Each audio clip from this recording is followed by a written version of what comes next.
CNN news.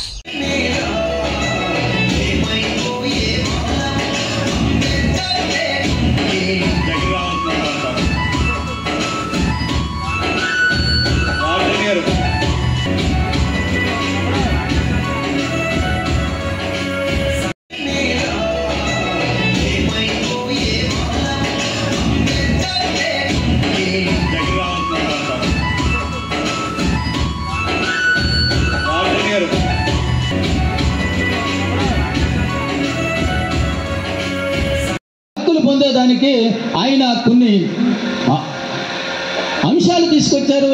వాళ్ళకే అంబేద్కర్ చెందినవారని చెప్పేసి చాలా మంది భ్రమిస్తూ ఉంటారు. అసలు మేలు ఎవరికో తెలుసా మీకు? అసలు మేలు ఎవరికో నిజంగా తెలుసా మీకు? ఈ నియోజకవర్గానికి ఎమ్మెల్యే కావాలనుకుంటున్న నాకు, ఈ నియోజకవర్గానికి ఎమ్మెల్యే కావాలనుకున్న తుమ్మలపల్లి రమేష్ గారికి, ఈ నియోజకవర్గానికి ఎమ్మెల్యేలుగా ఉన్న వాళ్ళకి, గతంలో ఈ నియోజకవర్గాలకి ఎమ్మెల్యేలుగా చేసిన వారికి, వాళ్ళ పిల్లలు బ్రహ్మాండంగా పెంచుకుని చదివించుకున్న వాళ్ళకి, ఎంపీలుగా పనిచేసిన వారికి, వాళ్ళ పిల్లలు బ్రహ్మాండంగా చదివించుకున్న వాళ్ళకి రాజ్యాంగం కావాలి. ఎందుకో తెలుసా మీకు? 1659వ సంవత్సరం నిన్న మొన్న ఈ మధ్యకాలంలో చూసాం చావా అనే ఒక సినిమా, మహారాష్ట్రకు సంబంధించింది. శివాజీ మహారాజ్ కొడుకు సంభాజీ మహారాజ్ పట్ల ఈ బీజేపీ ప్రభుత్వానికి చాలా ప్రేమ ఉన్నట్టుగా అదొక అంశం నడుస్తూ ఉంది. ఈ ఛత్రపతి శివాజీ గారి గురించి ఎందుకు చెప్తా ఉన్నానంటే, 1759వ సంవత్సరంలో అఫ్జల్ ఖాన్ అనే వ్యక్తిని ఆ యుద్ధంలో భయంకరమైన యుద్ధంలో ఓడించి అప్పటికే మహారాష్ట్రలో మరాఠీలు అణచివేయబడతా ఉన్నారు. ఈ దేశం మొత్తం అంత పెద్ద యుద్ధంలో గెలిచిన తర్వాత Chhatrapati Shivaji the cats equal to in Andhra Pradesh maximum Kapu community అనుకుంటాను. కాపు కమ్యూనిటీ మనిషి భూమికి కాపు కాసేవాడు. అంటే అప్పటికి జంజం వేసుకున్నవాడికి తప్ప రాజ్యాన్ని పాలించే హక్కు ఎవరికి లేదు. కాపుకి, కమ్మకి, రెడ్డికి, వెలమకి, యాదవుడికి ఎవరికి లేదు.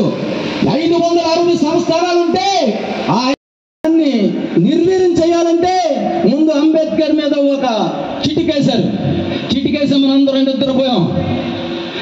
తరువాత వచ్చే చిటుకు రాజ్యాంగాన్ని మార్చేయడం. అంబేద్కర్ గారి మీద అంత భయంకరమైన హేళన చేసినందుకు సగం భారతదేశం ఈ పాటికి తగలబడి ఉండాలి.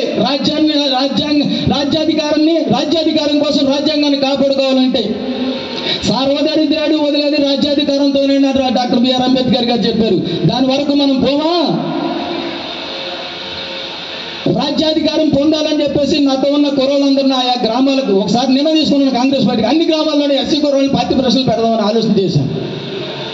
కుర్రోళ్ళు ముందుకు రాలా. ఇప్పుడు కూడా నేను సిద్ధంగా ఉన్నాను.